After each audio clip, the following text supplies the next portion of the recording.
বহুবার্ষিক নাট্য উৎসবের আজ চতুর্থ দিনে প্রথম প্রদর্শনী হিসেবে থাকছে নাট্যকার মন্মথ রায়ের নাটক বৃক্ষণ। নির্দেশনা ও পরিকল্পনায় রয়েছে পরাগ বর্মন। শুধু দর্শকবৃন্দ, অনুগ্রহ করে আপনাদের মুঠোফোনটি নিঃশব্দে রাখবেন এবং ছবি তোলার সময় ফ্ল্যাশ ব্যবহার করবেন। তাহলে দর্শক উপভোগ করুন নাটক বৃক্ষণ।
আরে তাপস,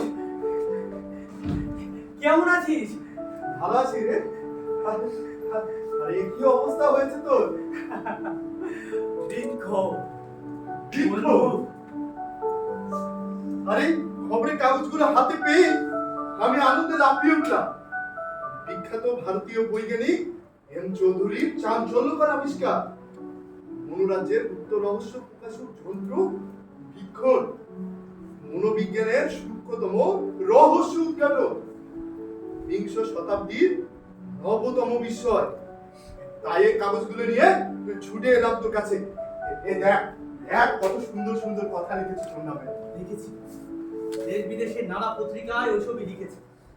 জগৎ বিখ্যাত বৈজ্ঞানিকদের অনেকেই অভিনন্দন জানিয়েছে। New York, London, Paris, Moscow, এমনকি টোকিও থেকে পেয়েছি নানা নিমন্ত্রণ। কিন্তু বন্ধু, তেমন সাড়া পাচ্ছি না নয়াদিল্লি। এতে কিন্তু আমি একদম বিচলিত হচ্ছি না রে। গৃহযুগে যে দেশে ভিক পায় না সেটা তো আমাদেরই দেশ, তাই না? ওই যে তোর রবীন্দ্রনাথের কথা মনে নেই? আরে উনি যখন নোবেল পুরস্কারটা পেলেন ঠিক তখনই তাকে নিয়ে শুরু হলো কারাকারি। তুই কিন্তু একদম ঘাবড়ে যাস রে, আমার বিশ্বাস তোর ক্ষেত্রেও তাই হবে। তা তুই আবিষ্কারের পেটেন্ট নিয়েছিস তো? আরে তা নিয়েছি, তুই বস না। যন্ত্রটির ভারী একটা সুন্দর নাম দিয়েছিস, বৃক্ষণ। ইংরেজি কোনো নাম দিলে আমি অতটা খুশি হতাম না। বৃক্ষণ নামটি কিন্তু খুব চমৎকার হয়েছে রে। আরে অনুবীক্ষণ কথাটা আমাদের দেশে চালু আছে না, তাই ভাবলাম বীক্ষণ নামটা চলবে। তুই একবার আয় না, তোকে একবার বীক্ষণ করি। আয়, এইখানটাতে বসবি আর এই চক্রে হাতটা রাখবি আর আমি যন্ত্রটা চালু করে দেবো। সঙ্গে সঙ্গে মনের গুপ্ততমের কথাও প্রকাশ করতে বাধ্য হবি। সাধ্য হবে না তোর কোনো কিছু গোপন রাখা। বলিস কি? আরে হ্যাঁ, 1 মাস আগে তুই যা চিন্তা করেছিস তা আমি বের করতে পারবো এই যন্ত্রটাকে ঘুরিয়ে। এইভাবে 1 বছর, এমনকি 10 বছর আগের কথা। ভাই আমি পালাচ্ছি। আরে পালাচ্ছিস কেন? পালিয়েছে তো আমার সহকারীরা। একে একে সবাই পালিয়েছে, কেউ ভয়ে, কেউ লজ্জায়। এখন আমার কোনো সহকারী নেই। আর নতুন বিজ্ঞাপন দিয়ে যাদের পাচ্ছি তাদের একটাই শর্ত, তাদেরকে এই যন্ত্রে বসানো যাবে না। কিন্তু তোর কথা স্বতন্ত্র, তুই আর আমি যে হরিও রাস্তা তা কে না জানে। বন্ধু, সেদিন তো ছিল বটে বাল্যকালে, ছিলাম আমরা প্রথম যৌবনে, কিন্তু ওর সঙ্গে ছাড়াছাড়ি হয়েছি তো অনেকদিন হলো। না জানি এই বুকের ভিতর কত গোপন পাত জমা আছে। তাপস, তুই কি ভাবছিস আমি তোর কথাগুলো সবার সামনে ব্যক্ত করব? এতটা অবিশ্বাস তোর? আরে না না, তোকেও অবিশ্বাস করছি না, আমি সামান্য একটু লজ্জা পাচ্ছি। আরে আমার সামনে তোর কিসের লজ্জা? প্রথম যৌবনে 2 বন্ধুতে যেসব কাণ্ড আমরা ঘটিয়েছি তা যদি পরস্পরের কাছে লজ্জা না হয় তাহলে আজ কেন লজ্জা পাচ্ছিস বন্ধু? আচ্ছা বেশ, এই মুহূর্তে তোর মনের কথা কি, চল সেটা বের করা যাক। নিশ্চয় এইখানে বসে এমন কোনো পাপ কথা চিন্তা করছিস না যেটা তোর লজ্জার কারণ হতে পারে। আমি তোকে কথা দিচ্ছি তাপস, এই মুহূর্তের বাইরে আমি তোকে নিয়ে যাব না। ঠিক এখন যা চিন্তা করছিস তাই বের করবো এই যন্ত্রে। সত্যি বলছিস? আরে আমি তোকে কথা দিচ্ছি। বেশ, তবে দেখ, আমার আগ্রহটাও মিটুক। তবে আমি প্রতিজ্ঞা করছি, আমার ভিতরে যাই থাকুক না কেন আমি তা গোপন রাখার চেষ্টা করব। হ্যাঁ বল, কোথায় কি করতে হবে বল। আয় আয়, এইখানটাতে বস। আরে তাড়াতাড়ি আয় তো, ভয় পাচ্ছিস নাকি? বস। এই যে এই চক্রে হাতটা রাখবি আর এই কলমটা দিয়ে লিখবি। আমি যন্ত্রটা চালু করে দিচ্ছি।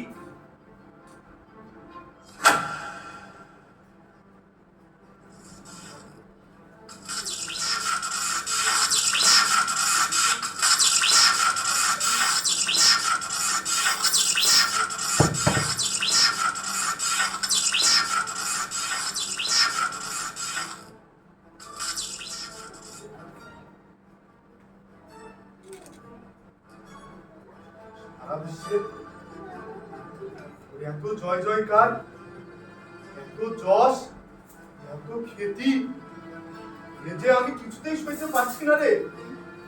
এত বড় একটা যন্ত্র আবিষ্কার করে ফেললি রে মানুষ। এবার আমি, আমাকে কে চিনেছে? আমি তো দেখছি তুই একদম কোটিপতি হবি, আর আমি, আমার যে কিছুই হলো না রে, আমার যে কিছুই হলো না।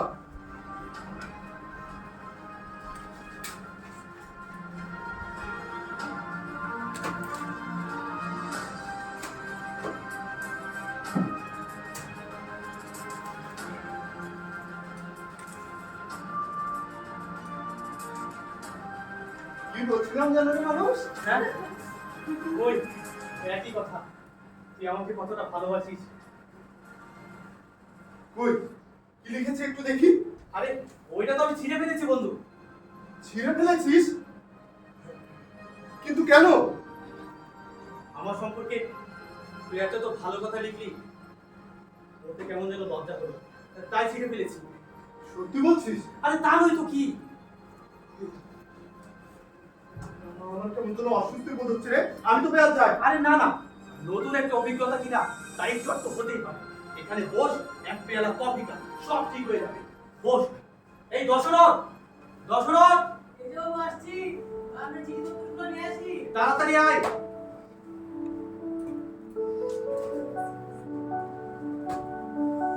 এই যাও, আপনারা এতগুলো চিঠি এসেছে। এখানে রাখ। এই, কফি। আমাদের জন্য 2 কাপ কফি। আপনার কবিতা তো 2 চামচ ছিল, তা বাবা আপনার? ও 2 চামচে দিও। আগে বাবু এই প্রত্যেকটাকে তোর এত চিঠিপত্র আসে রে মানুষ। আরে এগুলোই তো এখন বিরক্তির কারণ হয়ে দাঁড়িয়েছে। আরে আজ তো দেখছি বেতনের চিঠি এসেছে। কি খবর পেয়ে বুঝি পড়াশোনা সব ছেড়ে দিয়েছে অর্ধাঙ্গিনী, ছুটে আসছেন স্বামীর কাছে জয়ের ভাগ নিতে। এই এই এখনো এসে পৌঁছায়নি, এই এটা দেখে আমি অবাক হচ্ছি রে। তা আমি গর্বিনী কবে আসবে? সেদিন না হয় কবে খেয়ে যাবো বন্ধু। আসবেন না। সে কি রে, তোকে কি ভয় পাচ্ছে? কি জানি। ওরে মানস, শেষমেশ তুই এক ঘরে হবি দেখছি। আমার বীক্ষণ একটা অ্যাটম মোবাইল পরিণত হয়েছে। একে একে সবাই আমাকে বয়কট করছে। ওরে মানুষ, আজ আমিও যে একটা যুগান্তকারী কথা আবিষ্কার করে ফেললাম। কি?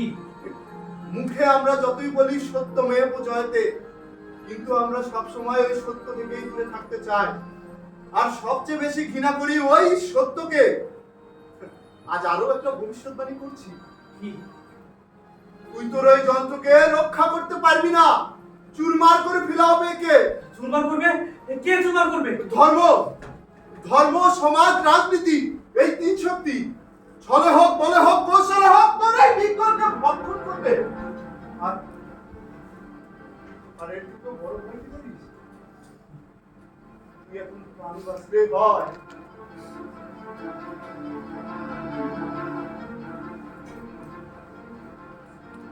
যাক, কফি এসে গেছে। বাবু আপনার খবর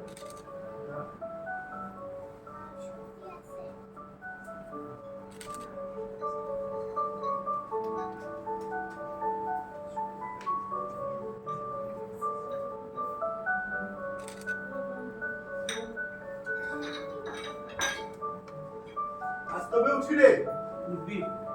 অন্য আরেকদিন আসবো।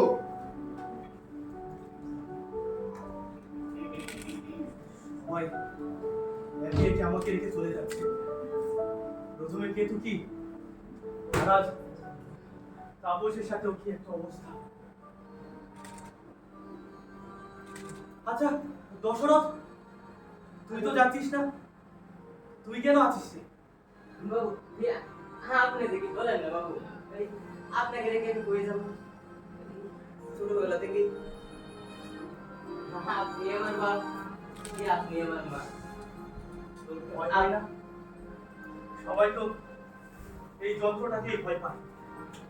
না বাবু, আপনার যন্ত্রে আবার কিসের বই? তবে আমি একটা জিনিস বুঝি না, মানুষের মন যদি খালি থাকে তাহলে কি কথা বের হবো? বাহ, তুই তো একটা দামি কথা বললি রে। তুই একবার আয় না দশরথ, বস এখানে, বস। আয়, বস না এখানে। বাবু, আমার মনে বেশি কিছু নাই, ওই খালি ডাইল বা আর মাঝে মাঝে বাবু ওই আপনি যদি একটা বিয়ে করাই দিতেন। তা দেবো। এই যে এই কলমটা দিয়ে এখানে লিখবি, আর ওই হাতটা এই অস্ত্র অধিষ্ঠান চক্রে রাখ।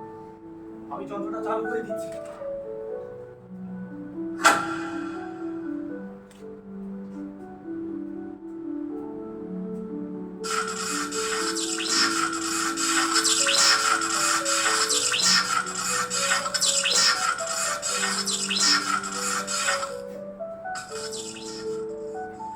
আমি কখনো চুরি করি না, তবে পায়ে আসলে পাই।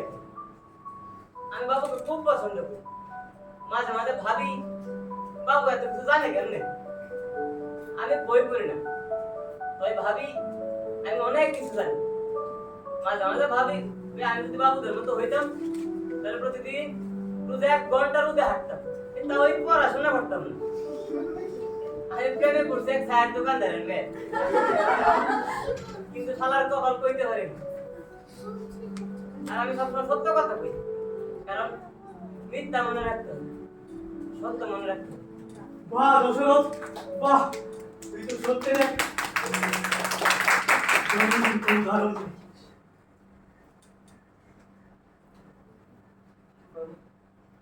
আমি আগেই কইছিলাম যে আমার মনে আমাকে একই কথা দিতে, ওই যন্ত্র ছাড়া আমি বিক্ষ।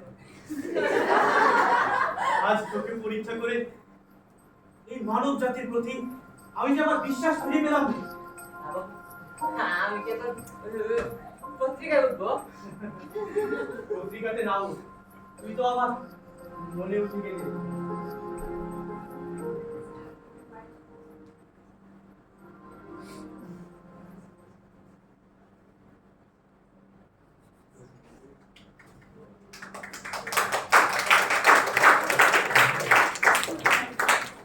প্রবল সুপথে চল ওরে আমার মন।